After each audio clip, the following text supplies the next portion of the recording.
Véritable roman d'espionnage à la sauce helvétique, l'histoire de deux frères saint-gallois, Urs et Marco Tiner, soupçonnés de trafic de technologie nucléaire avec la Libye et accusés d'être des agents de la CIA.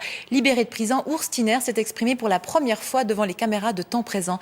Un reportage à voir demain soir sur notre antenne. Olivier Colère. Cet homme est accusé d'être impliqué dans le plus grand réseau mondial de prolifération nucléaire, d'avoir été un agent double de la CIA. Après plus de 4 ans de détention préventive, Urs Tiner s'exprime pour la première fois devant nos caméras.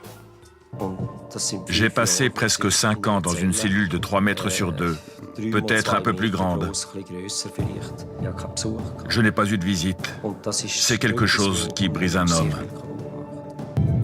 Au cœur de cette affaire où se superpose trafic de technologie nucléaire, service secret américain et raison d'État, une mystérieuse famille d'industriels saint-gallois, dont le père Friedrich est un ingénieur soupçonné d'avoir collaboré avec le père de la bombe atomique pakistanaise, le docteur Abdulkader Khan.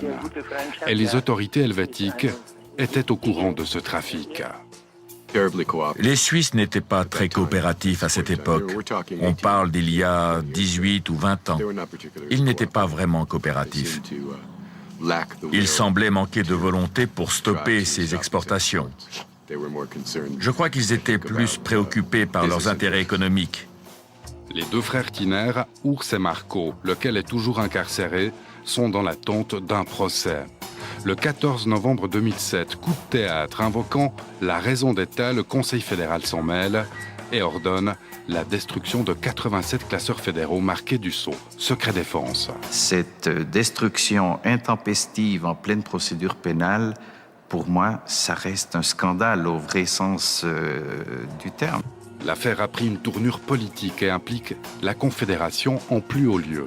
Demain, la commission de gestion se réunira à Berne pour ordonner ou non la publication de son rapport.